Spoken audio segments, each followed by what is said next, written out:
नमस्कार साथियों, आप सबका पुनः स्वागत है श्रद्धास्तु ज्योतिष में। आज हम लोग कवर करने वाले हैं कन्या लग्न की कुंडली में यदि बृहस्पति पंचम भाव में बैठे हैं तो क्या फल है। हम ये भी कह सकते हैं कन्या लग्न की कुंडली में मकर राशि का बृहस्पति किस प्रकार का फल देता है। इससे पहले हम लोग सूर्य, चंद्रमा, मंगल और बुध की कंप्लीट वीडियो रिकॉर्डिंग चैनल पर अपलोड कर चुके हैं। कोई भी व्यक्ति भृगु सरल पद्धति को आधार बनाकर ज्योतिष को सीखना चाहता है, हमारे चैनल को सब्सक्राइब कर सकता है। हम जल्दी ही सूर्य से लेकर राहु केतु तक 9 के 9 ग्रहों का 12 अलग अलग लग्न की अलग अलग राशियों फल को अपलोड करने वाले हैं। इस अपलोडेशन को टाइमली पाने के लिए आप बेल आइकन दबाएं ताकि आपको सारा अपलोडेशन टाइमली मिल सके। मेरा नाम है सनत कुमार वाजपेयी। 15 साल का अनुभव मुझे साइंस एंड एस्ट्रोलॉजी में। हमारे बारे में और अधिक जानकारी के लिए सिंपली गूगल करें, सनत वाजपेयी लिखें, आपको हमारे बारे में कंप्लीट इन्फॉर्मेशन मिल जाएगी। तो आइए शुरुआत करते हैं आज की क्लास का। लग्न से गिनते हैं प्रथम भाव से 1 2 3 4 5 एंटी क्लॉकवाइज, तो ये आता है पंचम भाव। फिलहाल यहाँ मकर राशि पड़ रही है जहाँ बृहस्पति नीच के या डेबिलिटेटेड होकर बैठे हुए हैं। बात कर लेते हैं पंचम भाव क्या बताने वाला है। पंचम भाव किसी भी जीवन में ओवरऑल को कितना यश मिलेगा, फैन फॉलोइंग कैसी होगी उसको वो देखा जाता है। पंचम भाव हमारे संतान पक्ष को बताता है। पंचम भाव हमारे एजुकेशन सर्टिफिकेशन को बताता है, हमारी विवेक शक्ति की बात करता है, हमारे जीवन में रोमांस या लव मैरिज, इस प्रकार की बातें पंचम और सातवें के रिलेशनशिप से देखी जाती हैं। और पंचम भाव से हमारे जीवन में सडन गेन, कोई लॉटरी सट्टा आपने लगाया उससे कोई रिस्पांस आपको मिलता है कि नहीं मिलता है। कोई आपने जैसे लकी ड्रॉ लगाते हैं, कोई प्लॉट निकलेगा नहीं निकलेगा। जनरली अगर आपका ये हाउस कमज़ोर है तो उसमें आपको कोई भी सडन गेन वाला फ़ायदा नहीं होता है। अब यहाँ पर बृहस्पति नीच के होके बैठे हुए हैं यानी डेबिलिटेटेड, तो इनकी प्राइमरी जो कहते हैं शुरुआत से ही प्रभाव देने वाला जो फल देने वाला प्रभाव वो कम हो जाता है। अगर नीच भंग हो जाता है, मेरी बात को ध्यान से सुनिएगा, तो दूसरे फेज़ में आपको बड़े ही शुभ परिणाम मिलेंगे, लेकिन पहले फेज़ में इसके शुभ परिणाम आपको नहीं मिलेंगे, चाहे वो नीच भंग भी हो गया हो। एक प्लस पॉइंट क्या है इसमें, ये एक प्रकार का राजयोग की पहली सीढ़ी है। यानी शनि अगर यहाँ बैठ जाते हैं या शनि इनकी किसी राशि में जैसे यहाँ बैठ जाते हैं, या शनि बृहस्पति और बृहस्पति शनि पर नज़र बना लेते हैं जैसे वहाँ बैठकर शनि, तो ये एक राजयोग बन जाता है। लेकिन हर राजयोग की अपनी अपनी इंपॉर्टेंस है, हर राजयोग के वैल्यू अलग अलग हैं। जैसे कोई लक्ष्मी त्रिकोण में बैठकर राजयोग बनाता है तो उसकी अलग वैल्यू इंपॉर्टेंस है। और ये भी देखना चाहिए कि अगर राजयोग के साथ साथ कहीं वो थोड़ा कंफर्ट जोन में भी आ जाए तो ज़्यादा अच्छा है। यानी वो दो प्लैनेट अगर राजयोग बना रहे हैं जिनकी ऑलरेडी पहले से ही नैसर्गिक मैत्री है तो उसका बल और बढ़ जाता है। फिलहाल यहाँ पर ये राजयोग बनने के लिए बृहस्पति और शनि जिम्मेदार हैं। इसको कोई दोष नहीं माना जाता क्योंकि बृहस्पति और शनि में चाहे मित्रता ना हो लेकिन वो शत्रु दृष्टि से नहीं देखते। बृहस्पति कहते हैं सर नहीं, शनि कहते हैं सर आपको यहाँ बैठना है, ठीक है, हम आपको जो फैसिलिटी चाहिए वो ले लें, लेकिन मैं कोई आपको स्पेशल ट्रीटमेंट नहीं दूंगा आपको। लेकिन जब कभी भी केंद्र और लक्ष्मी त्रिकोण की लॉर्डशिप किसी प्लैनेट के पास आ जाती है तो वो एक दुश्मनी में भी एक शराफत रखने के लिए मजबूर हो जाता है। यानी उसको एक बड़ा पद दे दिया गया है तो उसको थोड़ा ज़्यादा फॉर्मल होना ही पड़ता है। ऐसा नहीं भाई आप उदंड होकर कुछ भी हरकतें करने लग जाए, नहीं, आप मतलब फोकस में आ गए हैं, पूरे कंट्री की कैपिटल रीजन में आप हैं तो थोड़ा सा आपको मैच्योर डिसीजन, अपने कामों में मैच्योरिटी दिखानी पड़ेगी। राजयोग में हम यही एक्सपेक्ट करते हैं कि हर प्लैनेट अपनी पूरी क्षमता से फॉर्मल होने का प्रयास करता है और अनावश्यक वाद विवाद नहीं करता है। क्लियर हो गया? तो बस शनि की इसको अप्रोच करने की ज़रूरत है। अब इसमें हम ये मान लेते हैं अगर नीच भंग हो जाता है, जैसे नीच भंग कैसे देखते हैं उसके लिए भी हमने ऑलरेडी चैनल में प्लेलिस्ट अपलोड कर रखी है। ग्रहों का गणित करके प्लेलिस्ट मिलेगी, वो देखिए ताकि आपको ये समझ में आए कि नीच भंग या राजयोग कैसे निकालते हैं या और धन योग कैसे निकालते हैं, वो सब हमने तरीके आपको बता रखे हैं ऑलरेडी।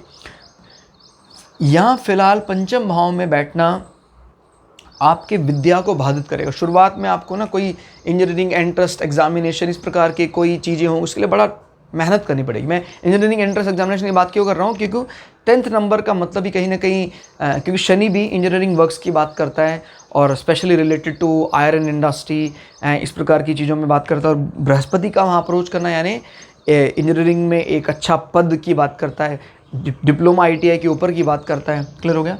तो ये बृहस्पति एक अच्छे इंजीनियरिंग फील्ड से रिलेटेड आपको एक एजुकेशन करवाने का पूरा मादा होगा, लेकिन ये फर्स्ट अटैम्प्ट में नहीं होगा। फर्स्ट काउंसलिंग में आपको पता लगा सीट नहीं मिली, कॉलेज में एडमिशन हो गया तभी भी बाधाएं आई। लेकिन अगर बृहस्पति का नीच भंग हो जाता है तो फिर अंतिम परिणाम बेहद सुखद होंगे। और अगर कहीं यहाँ पर राजयोग एक्टिवेट हो जाए फिर तो आपको ये देखना है, अगर जैसे अगर राजयोग एक्टिवेट हो जाता है तो फिर आपके जो नीच के परिणाम हैं इनके ऊपर एक बड़ा परिणाम लागू हो गया। तो हम ये कह सकते हैं फिर कि इसको फिर बैलेंस स्थिति में माना जाएगा, इसको फिर नीच वाला फल देखकर नहीं देखना है, क्योंकि जो सडन इम्पैक्ट की जीवन में बात करता है वो राजयोग है।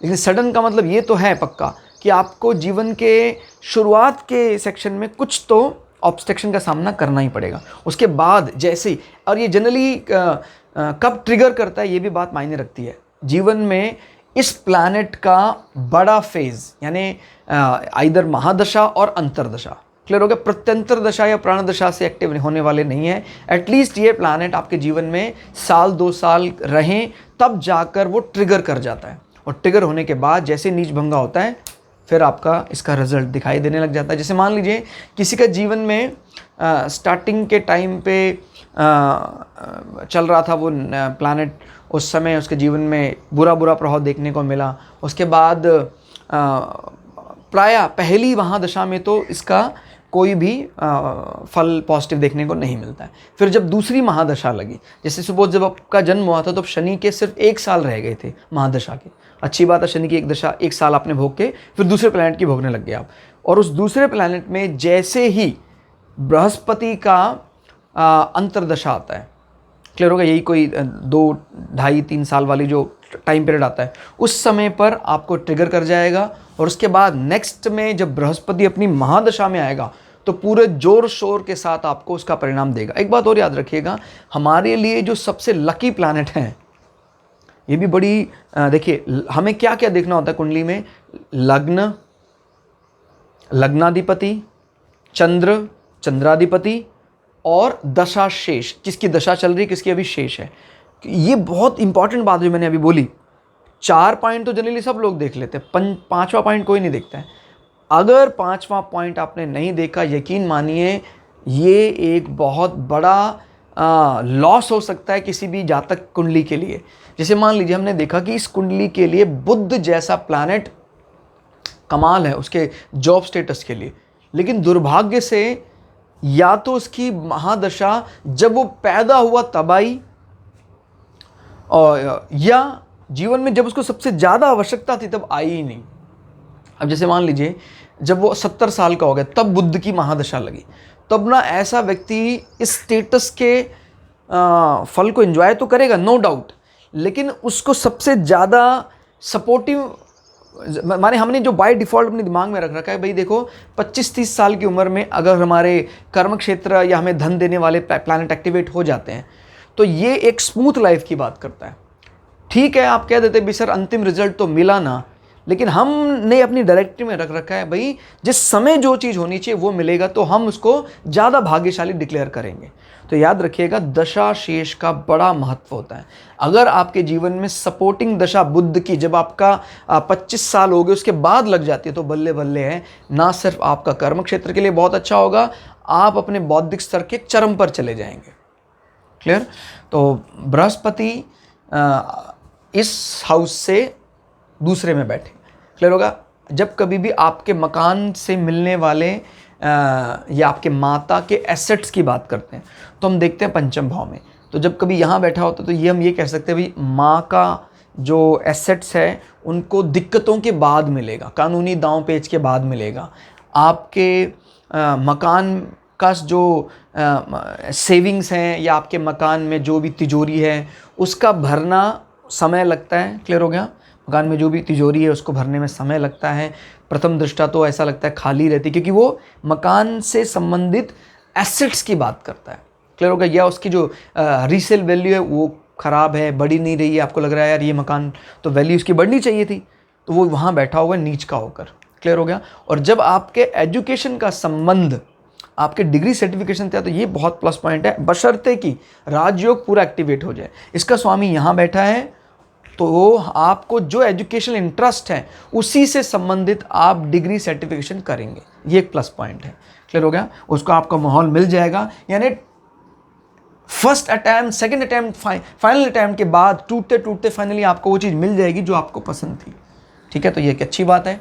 और फिर हम बात कर लेते हैं पत्नी के आय की। पत्नी के आय जब कभी भी देखना हो तो हम पंचम भाव से देखते हैं, पत्नी के आय के साधन, तो या पत्नी की इच्छा पूर्ति कैसी रहेगी। पत्नी की इच्छा पूर्ति बहुत अच्छी रहेगी। आपका जो भी पार्टनर अगर उसकी भी इच्छा समय पर पूरी हो जाती है, मतलब आपको भी उसका सुख मिलेगा, तो ये एक अच्छा इंडिकेशन है यहाँ बैठा हुआ है। लेकिन पहले फेज़ में नहीं, पहले फेज़ में तो आपको कोई आपकी पत्नी इच्छा करती है, वो मैं क्यों कह रहा हूँ पॉजिटिव, क्योंकि ये एक प्रकार का राजयोग का एक पार्शियल इंडिकेशन है। शनि का इन्वॉल्व होना ज़रूरी है, क्लियर होगा। और नीच भंग हो जाता है तभी भी इसको हम पॉजिटिव लेंगे, अदरवाइज हम यही कहेंगे कि भाई पत्नी को स्टार्टिंग में कोई गेन नहीं हो रहे हैं और उनकी इच्छा पूर्ति में दिक्कतें आ रही हैं। एक चीज़ और ध्यान रखनी है, मैंने बताया था पंचम भाव का संबंध अगर सप्तम से बनता है तो ये कहीं ना कहीं मैरिड लाइफ जो है उसका आपके एजुकेशन से इंस्पायर होने का रिलेशन बताता है। यानी आप लव मैरिज की तरफ जा रहे हैं, अब लव मैरिज की तरफ जा तो रहे हैं लेकिन वो नीच का होकर बैठा हुआ है। इस कंडीशन में विवाह होने के बाद दिक्कतें आती हैं, ऐसा लगने लग जाता है कि यार ये तो मेरे लायक ही नहीं था या नहीं थी। लेकिन अगर वो नीच भंग हो जाता है तो फिर कुछ सालों के बाद कंपैटिबिलिटी आ जाती है, क्योंकि बृहस्पति तो आपको पता है दुश्मनी में भी एक शराफत रखने वाले प्लैनेट हैं, लेकिन वो बैठे हैं शनि घर में, तो कुछ दिनों में इनको ऐसे दिक्कतें आई होंगी अगर ऐसा कोई विवाह उन्होंने किया है, लव मैरिज किसी ने भी किसी भी कुंडली लिए है तो, बट उनको अंततोगत्वा उसका सुख जीवन में मिल जाता है, क्योंकि बृहस्पति मैंने बताया दुश्मनी में भी एक शराफत रखने वाले प्लैनेट हैं। तो फल अच्छा। अब इसकी दृष्टियों की बात करते हैं, 1 2 3 4 5 बृहस्पति एक लक्ष्मी त्रिकोण में बैठकर दूसरे लक्ष्मी त्रिकोण के साथ संबंध बना रहे हैं, और ये दृष्टि बताती है कि कहीं ना कहीं आप विद्या लक्ष्मी आपके भाग्य लक्ष्मी को बढ़ाने वाली होगी। माने आपकी पढ़ाई से आपको आगे हायर रिसर्च करने का मौका मिलेगा, और आपको बृहस्पति क्योंकि हमारे विजडम की बात, नॉलेज की बात, ज्ञान की बात, शास्त्रीय ज्ञान की बात, वेदांग की बात भी करता है, और नवम भाव से ये सब भी देखा जाता है, शास्त्रों का ज्ञान, धर्म का ज्ञान, तो बृहस्पति की नज़र वहाँ पड़ रही है। तो आपके पढ़ाई के साथ साथ आप इस प्रकार के अध्ययन की भी तरफ इन्वॉल्व होंगे, इसमें कोई दो राय नहीं। 5 6 7 ये बहुत अच्छा है। बृहस्पति की उच्च की दृष्टि पड़ रही है आपके एकादश भाव में, यानी आपको आपके एजुकेशन से आपको बड़ी अच्छी आय होगी, और इस एजुकेशन को पूरा करने में आपकी माता और आपका पार्टनर काफ़ी इंपॉर्टेंट रोल प्ले करने, काफ़ी इंपॉर्टेंट इंडिकेशन है। यानी it is a type of earning, indirect earning from your mother and from your partner, clear हो गया। तो उनका ही मोटिवेशन है जो आगे चलकर ये अर्निंग में मैच्योर हो जाएगा, ठीक है। और आपकी इच्छा पूर्ति के लिए ये दोनों जिम्मेदार हैं, ठीक है। और 7 8 9 बृहस्पति यहाँ बैठकर आपके शरीर को, आपके मन मस्तिष्क को भी शांत रखेंगे। आपके मन मस्तिष्क को शांत रखने के लिए बृहस्पति किस हाउस में बैठकर दृष्टि बनाए हुए हैं, बुद्धि। तो जब कभी भी आप पढ़ाई में कोई चीज़ पढ़ते हैं, आपको पढ़ना बड़ा आरामदेह लगता है, क्लियर हो गया। बृहस्पति जैसे ग्रह का आपके पंचम भाव में बैठना, जो उसका कारकत्व भी है, बड़ा आपका आरामदेह लगता है, ठीक है। ये इनफैक्ट शुरुआत में तो इन्होंने बिल्कुल भी अभिमान, स्वाभिमान, अहंकार नहीं किया अपनी पढ़ाई का, स्वाभिमान भी नहीं किया, नीचे होकर चला हमेशा। लेकिन अगर बृहस्पति का नीच भंग होता है तो ये फिर जो इन्होंने नीच की दृष्टि है ये फिर स्वाभिमान में बदल जाती है। तो ये एक अच्छी बात है कि इन लोगों को दोनों फेस का पता है कि कोई व्यक्ति नीचे होकर चलता है, नम्र होकर चलता है, कैसा बर्ताव करता है, और जब कोई अहंकारी हो जाता है तो किस प्रकार का बर्ताव करता है। तो दोस्तों आज की इस क्लास में इतना ही। क्लास कैसी लगी आपको कमेंट करके ज़रूर बताइएगा। मिलते हैं अगली क्लास में, तब तक के लिए जय श्री भगु पराशरा, जय श्री शुक्राचार्य, नमस्कार।